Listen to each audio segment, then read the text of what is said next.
उस ब्रह्म सुख को, उस अनंत सुख को प्राप्त कर लो। इसलिए ये शरीर मिला। ये शरीर संसार का भोग करने के लिए नहीं मिला, खाने पीने जीने और एक दिन मर जाने के लिए ये शरीर नहीं मिला। ऐसा शरीर तो कुत्ता बिल्ली को भी मिला हुआ है। कुत्ता बिल्ली भी खाता है, पीता है, जीता है और मर जाता है। खा करके, पी करके, भोग करके मर जाएं एक दिन, इसके लिए ये शरीर नहीं मिला है। मानव शरीर कुछ विशेष कार्य के लिए मिलता है। इसीलिए मानव अन्य 84 लाख प्राणियों की योनि से श्रेष्ठ है।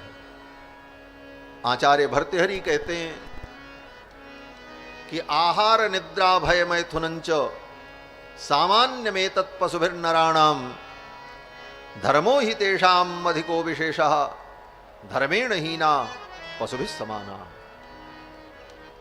आहार करना, निद्रा लेना, भयभीत होना, किसी को मारना, भोगादि क्रिया के द्वारा संतान को उत्पन्न कर लेना, ये काम तो पशु भी करता है। अपना आहार ढूंढ लेना, ये पशु भी कर लेता है, और हम भी मेहनत करके अपना पेट भर लेते हैं। तो फिर जो काम पशु करता है उतना ही काम हम भी करते रहे तो हमारे में और पशु में अंतर क्या हुआ? सामान्य में तत्पशुभिर्नराणाम, पशु में और मनुष्य में ये समानता है। फिर विशेषता क्या है मनुष्य की? तो आचार्य भर्तृहरि कहते हैं कि धर्मो हि तेषाम अधिको विशेषः। मनुष्य में धर्म विशेष है। मनुष्य को धर्म का बोध हो सकता है। मनुष्य धर्म के पथ पर चलता है, पशु धर्म के पथ पर नहीं चलता।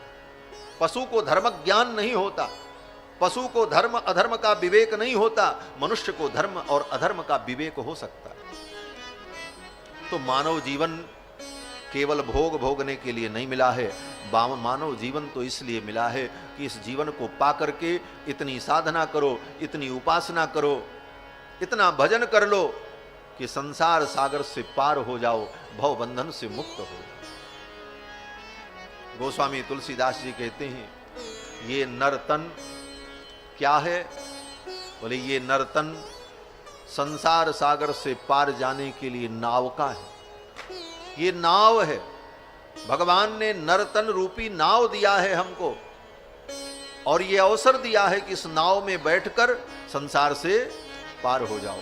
नर्तन भव बारिधि कहूँ बेरो, नर्तन भव बारिधि कहूँ बेरो, सन्मुख मरुत अनुग्रह मेरो, सन्मुख मरुत अनुग्रह मेरो, सन्मुख मरुत अनुग्रह मेरो, सन्मुख मरुत अनुग्रह मेरो, नर्तन भव बारिधि कहूँ बेरो, नर्तन भव बारिधि कहूँ बेरो, नर्तन भव बारिधि।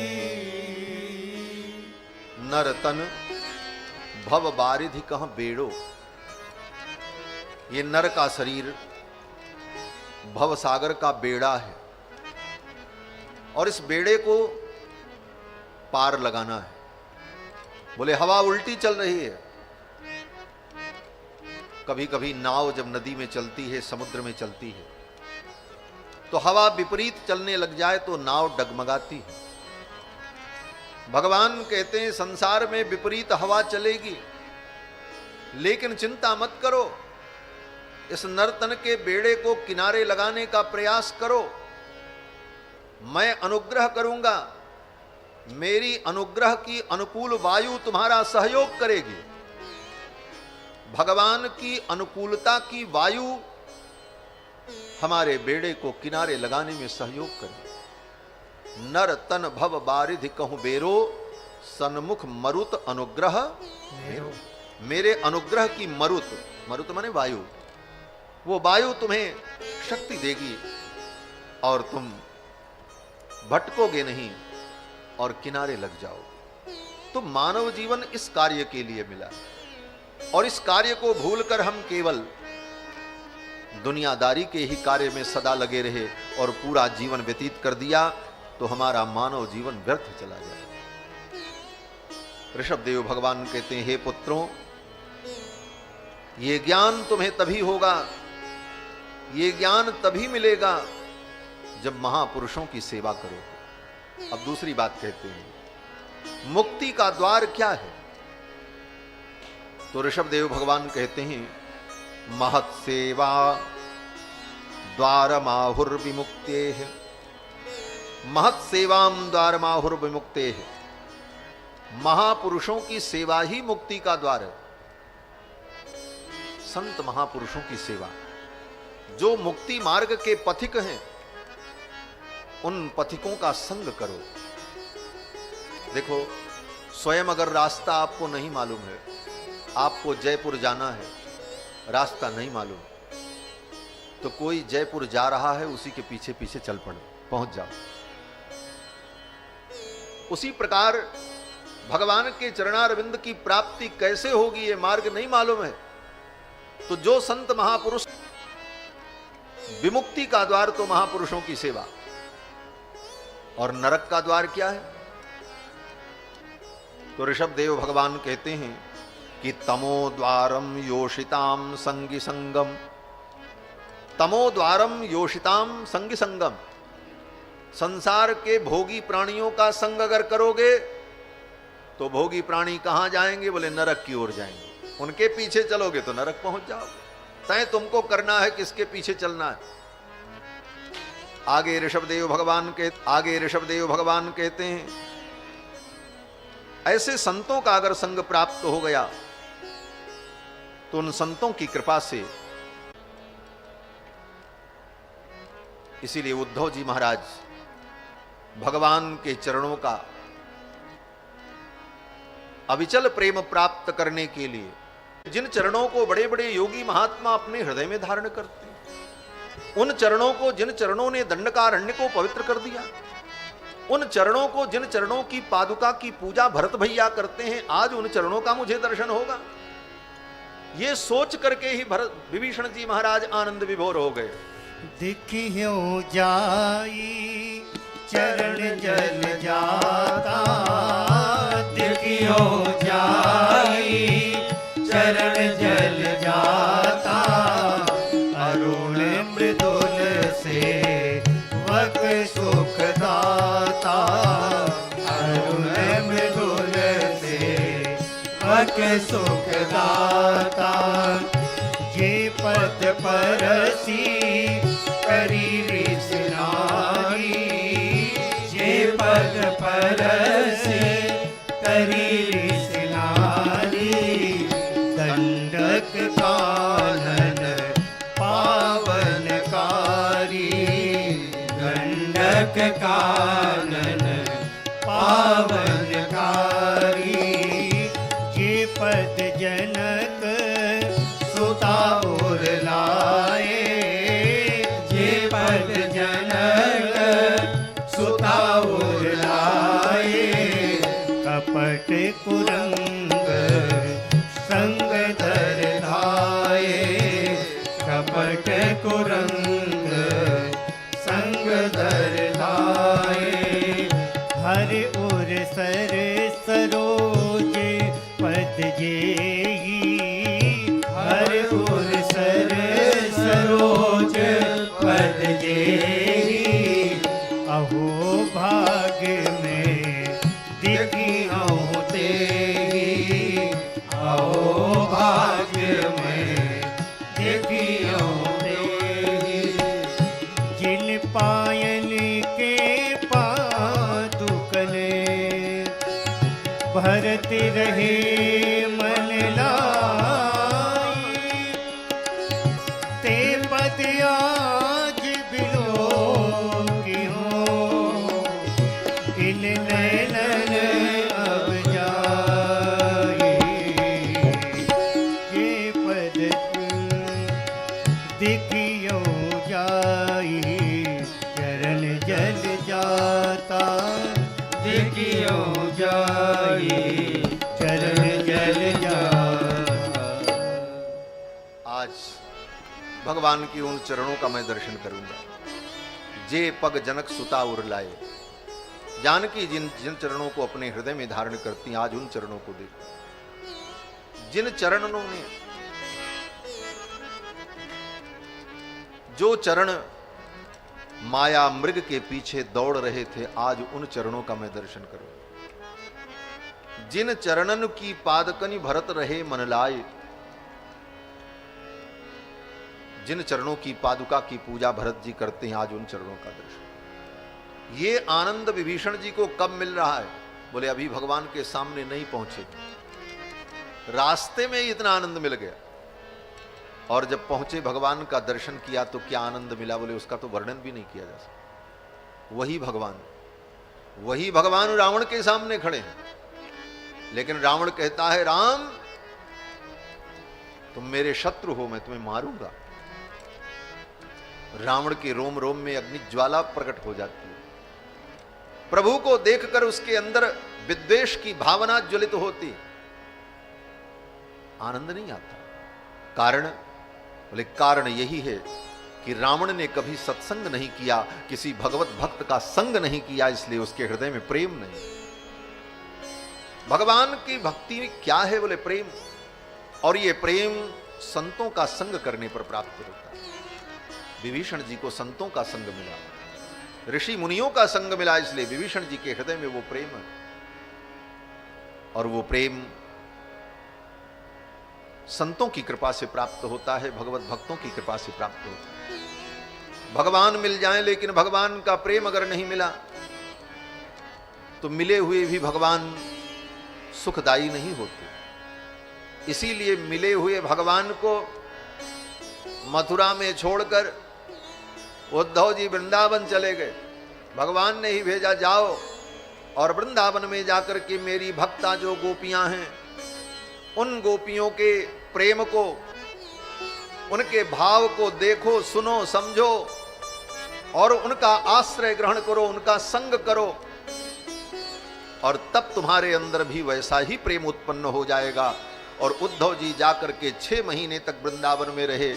गोपियां भगवान की दिव्य कथा सुनाती रहीं, भगवान ने यहाँ ये लीला की, भगवान ने यहाँ ये लीला की, एक एक लीला स्थलियों का दर्शन कराया। उन गोपियों का संग पाकर के उद्धव के हृदय में भी वैसा ही विलक्षण प्रेम प्रकट हो गया। और जब उद्धव जी लौट करके मथुरा आए तो भगवान ने उद्धव को आते हुए देखा तो आंखों से अश्रुपात हो रहा था, हाथ पैर कांप रहे थे, शरीर में रोमांच हो रहा था। भगवान सिंहासन से उठ करके दौड़े और दौड़ करके उद्धव को हृदय से लगा लिया। कहा उद्धव अब तुम्हारे साथ बहुत आनंद आएगा।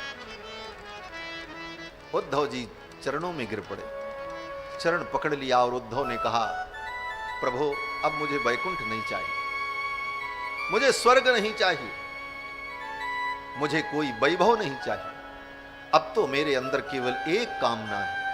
बोले क्या कामना? बोले आसामहो चरण रेणु जुसामहं श्याम वृंदावने किमपि गुल्मलतौषधीनां या दुस्त्यजं स्वजनमार्यपथं च हित्वा भेजुर्मुकुंद पदवीं श्रुतिभिर्विमिज्ञाम्। उद्धव ने कहा प्रभु अब तो मेरी एक ही कामना है, आप मुझे वृंदावन का वृक्ष बना दो, वृंदावन का लता गुल्म बना दो। आपकी भक्ता गोपांगनाएं आपका गुणगान करती हुई जब उन बीथियों से गुजरेंगी तो उनके चरण की रज उड़ करके मेरे ऊपर पड़ेगी और मैं धन्य हो जाऊंगा। उद्धव ने यही कामना। तो भगवान के चरणों का प्रेम ये प्राप्त कैसे होता है? ऋषभदेव भगवान कहते महापुरुषों की कृपा से, संतों की कृपा से, भगवत भक्तों की कृपा से, और भगवान के चरणों का जब प्रेम प्राप्त होता है तभी भगवान मिलते। भगवान न ज्ञान से मिलते हैं, न बुद्धि से मिलते हैं, न धन से मिलते हैं, न तपस्या से मिलते हैं। भगवान तो प्रेम से मिलते हैं। भगवान को प्रेम ही प्रिय है। गोस्वामी जी महाराज कहते हैं राम ही केवल प्रेम प्यारा, राम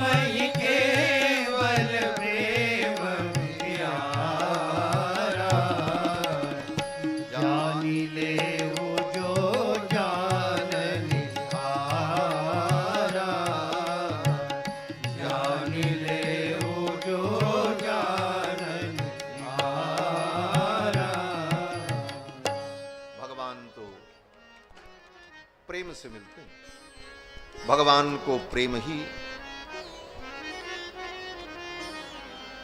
अच्छा लगता। राम ही केवल प्रेम पियारा। यही बात ऋषभदेव भगवान भी कहते हैं। ऋषभदेव भगवान कहते हैं कि प्रीतिर्न यावन मयि वासुदेवे, मुझ वासुदेव में जब तक तुम्हारी प्रीति नहीं होगी, न मुच्यते देह योगे न तावत, तब तक तुम्हें देह बंधन से मुक्ति की प्राप्ति नहीं होगी। प्रीतिर्न यावन मयि वासुदेवे न मुच्यते देह योगे न तावत, जब तक मुझ परमात्मा के चरणों में प्रीति नहीं होगी तब तक देह बंधन से तुम मुक्त नहीं हो। इसीलिए भक्तों ने कहा कि भगवान प्रेम से ही मिलते हैं, मोहन प्रेम बिना नहीं मिलता, चाहे कर लो कोटि उपाय, करोड़ों उपाय कर लो, लेकिन भगवान के चरणों में अगर प्रेम नहीं है तो भगवान किसी अन्य साधन से प्राप्त नहीं होते। मोहन प्रेम बिना नहीं मिलता, चाहे कर लो कोटि उपाय। मोहन प्रेम बिना नहीं मिलता, चाहे कर लो कोटि उपाय। चाहे कर लो कोटि उपाय, चाहे कर लो कोटि उपाय, चाहे कर लो कोटि उपाय, चाहे कर लो कोटि उपाय। मोहन प्रेम बिना नहीं मिलता, चाहे कर लो कोटि उपाय। मोहन प्रेम बिना नहीं मिलता, चाहे कर लो कोटि उपाय। मिले न जमुना सरस्वती में, मिले न जमुना सरस्वती में, मिले न जमुना सरस्वती में, मिले न जमुना सरस्वती में, मिले न गंगा नहाय, मिले न गंगा नहाय। प्रेम सरोवर में जब डूबे, प्रेम सरोवर में जब डूबे, प्रभु की अलग लखाय। मोहन प्रेम बिना नहीं मिलता, चाहे कर लो कोटि उपाय। मोहन प्रेम बिना नहीं मिलता, चाहे कर लो कोटि उपाय। मिले न पर्वत में निर्जन में, मिले न पर्वत में निर्जन में, मिले न पर्वत में निर्जन में, मिले न पर्वत में निर्जन में, मिले न बन भरमाय, मिले न बन भरमाय। प्रेम बाग घूमे तो हरि को, प्रेम बाग घूमे तो हरि को, घट में ले पधराय। मोहन प्रेम बिना नहीं मिलता, चाहे कर लो कोटि उपाय। मोहन प्रेम बिना नहीं मिलता, चाहे कर लो कोटि उपाय। मिले न पंडित को ज्ञानी को, मिले न पंडित को ज्ञानी को, मिले न पंडित को ज्ञानी को, मिले न पंडित को ज्ञानी को, मिले न ध्यान लगा, मिले न ध्यान लगा। ढाई में मूरत बिना नहीं मिलता, जय हो। चाहे कर लो कोटि उपाय। चाहे कर लो कोटि उपाय, चाहे कर लो कोटि उपाय, चाहे कर लो कोटि उपाय,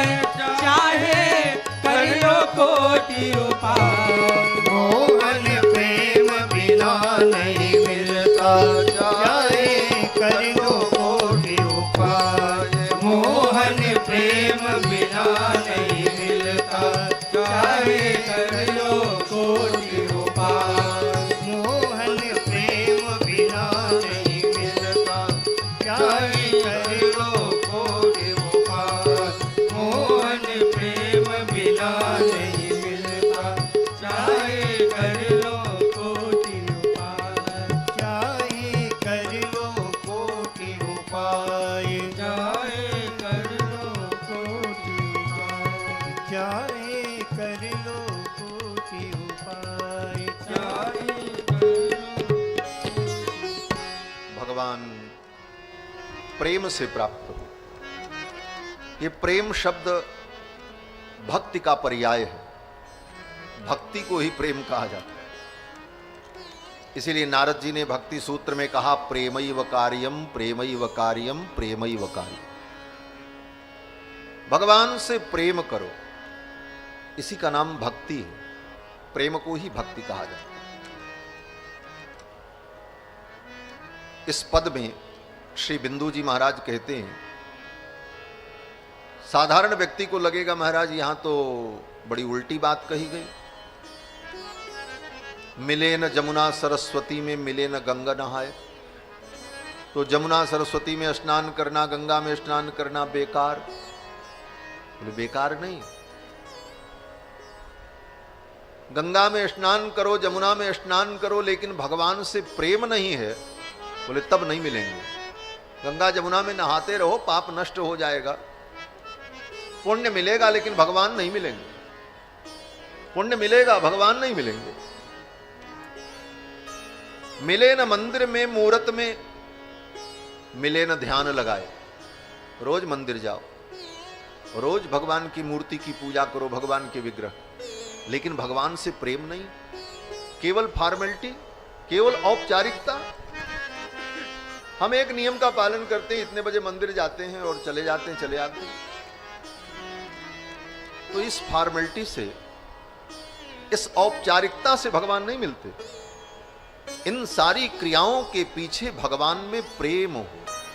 तात्पर्य ये है, मोहन प्रेम बिना नहीं मिलता, चाहे कर लो कोटि उपाय। ऋषभदेव भगवान यही कहते हैं कि प्रीतिर्न यावन्मयि वासुदेवे, मुझ वासुदेव में जब तक तुम्हारी प्रीति नहीं होगी, मुच्यते देह योगेन तावत न मुच्यते देह योगेन तावत, तब तक तुम देह बंधन से मुक्त नहीं हो पाओगे। आगे ऋषभदेव भगवान कहते हैं, हे संसार के प्राणियों, बंधन और मुक्ति क्या है? अब इस विषय का वर्णन करते हुए ऋषभदेव भगवान कहते हैं, एक शब्द में बंधन है और एक शब्द में मुक्ति है। दो पद हैं, पद माने शब्द। ये दो पद कौन है? बोले द्वे पदे बंध मोक्षाय। एक पद जो है वो बंधन है और एक पद मोक्ष है। कौन सा पद, कौन सा शब्द? तो ऋषभदेव भगवान कहते हैं, मम और न मम, न ममेति ममेति च। बंधन का कारण क्या है? बोले मम। बस इसी एक शब्द के कारण जीव को बंधन है, मम। मम माने मेरा। संसार की इन वस्तुओं को मैं मेरा मेरा हम कहने लगे, इसीलिए बंधन में पड़ गए। घर किसका? बोले मेरा। बेटा किसका? बोले मेरा। कपड़ा किसका? बोले मेरा। ये सोने का हार किसका? बोले मेरा।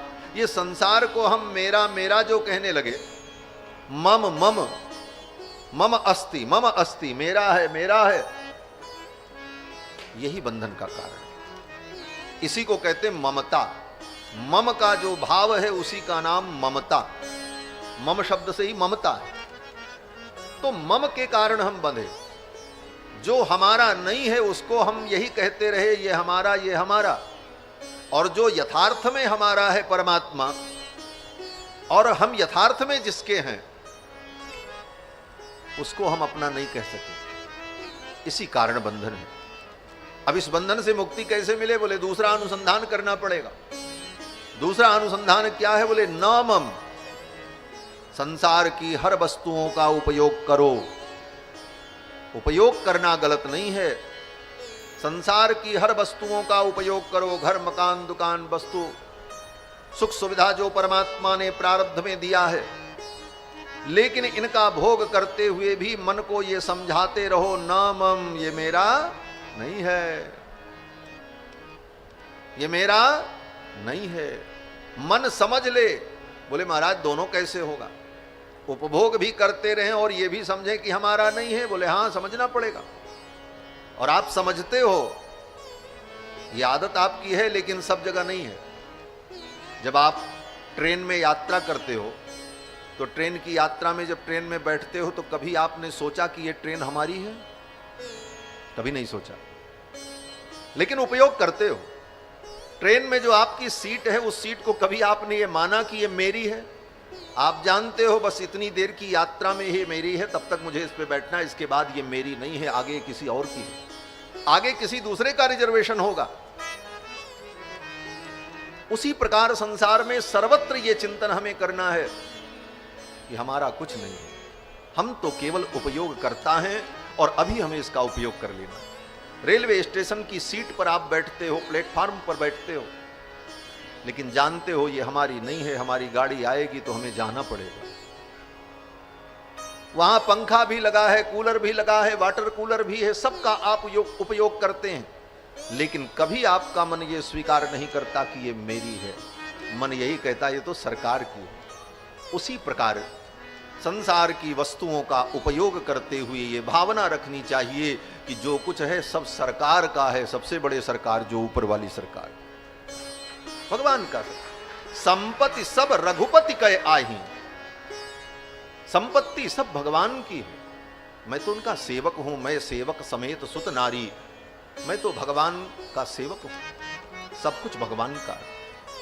यही मुक्ति का कारण है और यही हम भूल जाते हैं। और जहां मम मम करते हैं मेरा मेरा, फिर वहीं से दुख शुरू होता है और वहीं से माया का कार्य प्रारंभ हो जाता है। गोस्वामी तुलसीदास जी कहते हैं माया क्या है? मैं अरु मोर और तोर तय माया, यही माया है। मैं अरु मोर, मैं मेरा, तू तेरा, ये तेरा है ये मेरा है, ये मैं हूं ये तू है, यही तू मैं ही तो माया है।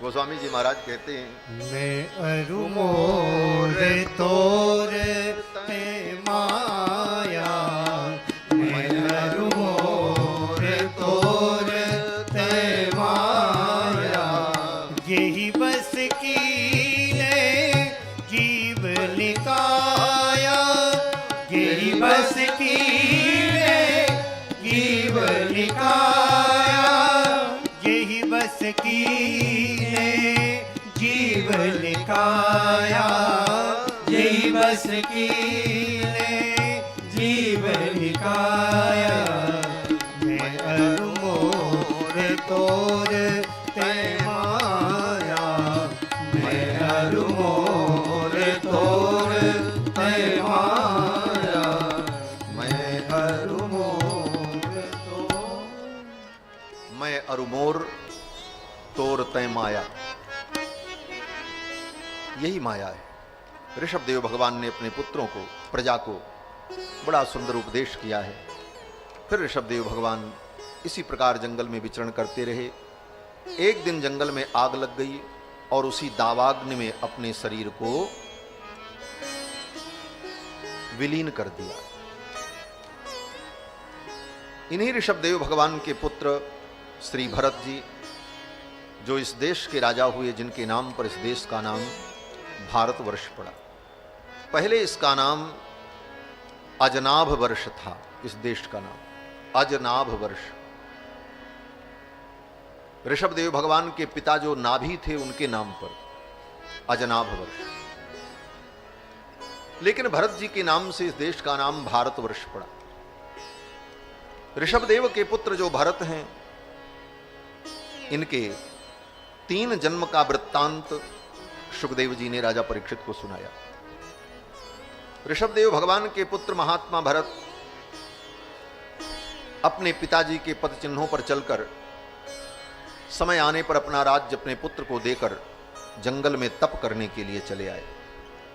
और जंगल में जब तप करने आए तो कहां पर? बोले गंडकी नदी के तट पर। राजपाट सब छोड़कर तप करने आए, मोह माया त्याग करके आए, लेकिन थोड़ी सी असावधानी के कारण इनको मोह हो गया। और हुआ ये कि एक दिन गंडकी नदी में स्नान करके संध्या वंदन कर रहे थे। तब तक कोई हिरनी पानी पीने के लिए आई और वो गर्भवती थी।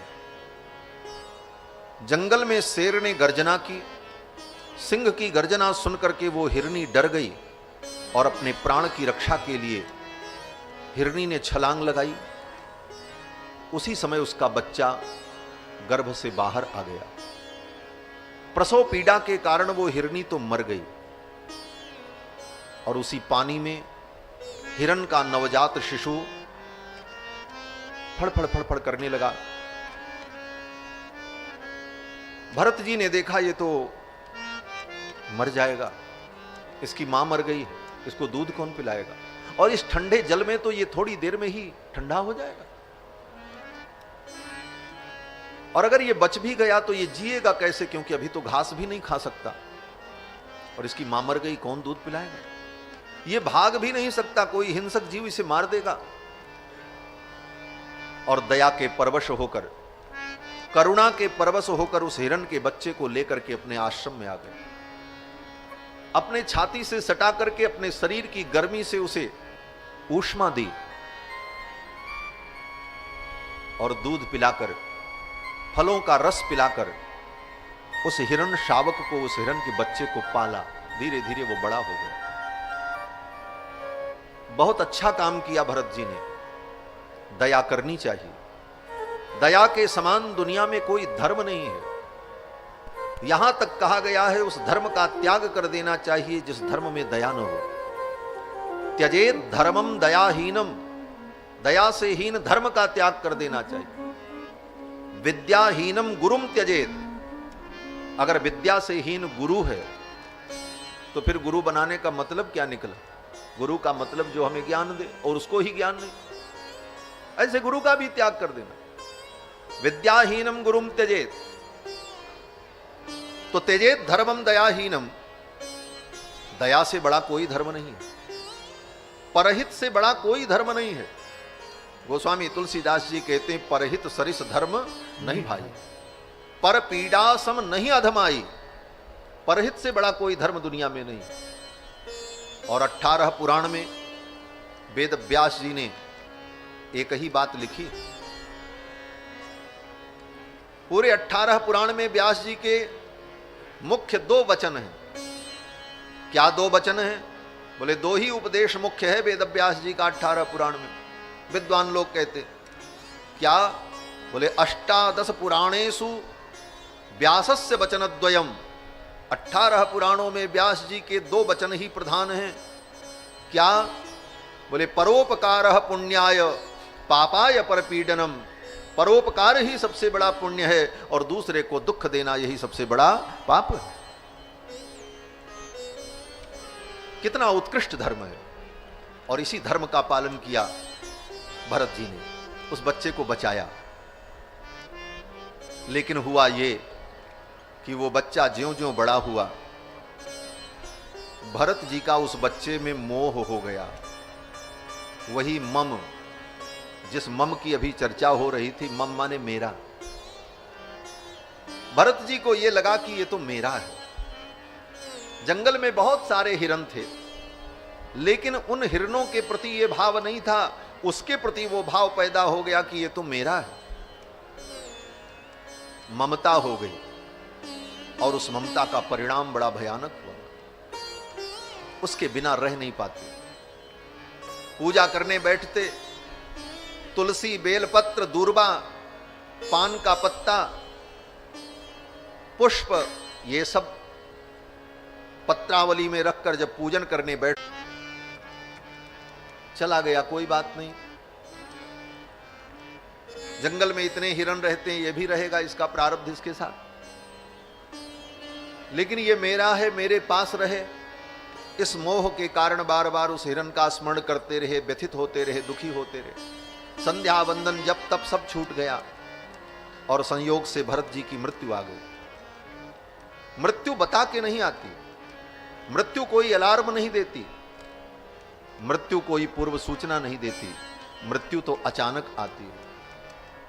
आय अचानक काल डटा, काल तो अचानक आता है। कभी भी, कहीं भी, किसी की भी मृत्यु हो सकती है। मृत्यु कभी भी आ सकती है। इसीलिए संसार में देखा जाता है लोग खाते खाते मर जाते हैं, पढ़ते पढ़ते मर जाते, भाषण देते देते मर जाते हैं। हाँ, भारत के राष्ट्रपति अब्दुल कलाम साहब भाषण दे रहे थे सेमिनार में कहीं, और वहीं बोलते बोलते समाप्त। ये जीवन कहां समाप्त हो जाए ठिकाना नहीं। कहीं भी किसी व्यक्ति का जीवन का अंत हो सकता है, मृत्यु बता के नहीं आती। इसलिए हर क्षण व्यक्ति को सावधान रहना चाहिए। और भागवत का प्रथम उपदेश क्या है?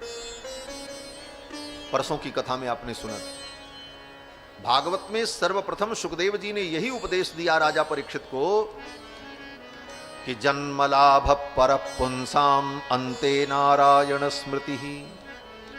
जीवन का परम लाभ यही है कि अंतिम समय में भगवान की स्मृति हो जाए।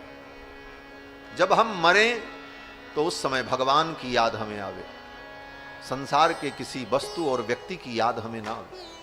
हम भगवान का स्मरण करते हुए इस दुनिया से प्रयाण करें, यही जीवन का सबसे बड़ा लाभ है। और भरत जी के साथ क्या हुआ? बोले उनकी जब मृत्यु आई तो मरते समय उन्होंने हिरण का स्मरण किया, क्योंकि मोह के कारणों से हिरण में ही मन लगा था, और हिरण में मन लगा था इसलिए हिरण का स्मरण हुआ। तो मरने के बाद भरत जी को अगले जन्म में हिरण बनना पड़ा। थे तपस्वी, इतनी साधना की, लेकिन अगला जन्म उनका पशु का हो गया, मनुष्य से पशु बनना पड़ा, केवल मोह के कारण। और यही हमारे आपके जीवन में भी होता है। हम मोह के कारण बार बार इसी संसार में पैदा होते हैं और भटकते रहते हैं। अनंत जन्मों से हम भटक रहे हैं। इस मोह से हमें निवृत्ति लेनी चाहिए। हिरण के बच्चे का स्मरण किया, अगले जन्म में हिरण बने, और अगर भगवान का स्मरण करते तो भगवान को प्राप्त हो जाते। मरते समय भगवान का स्मरण करके अगर कोई मरे तो वो भगवान को प्राप्त हो जाता है। इसीलिए भक्तों ने कहा, मरते समय भगवान का नाम लेकर के अगर मरोगे तो कोई चिंता नहीं है। हाँ, भगवान का ध्यान किया, भगवान का नाम लिया, मर गए तो बोले अब चिंता की कोई बात नहीं है। राम का नाम लेकर जो मर जाओगे, राम का नाम लेकर जो मर जाएंगे, ये न सोचो कि मरकर किधर जाएंगे, ये जिधर भेज देंगे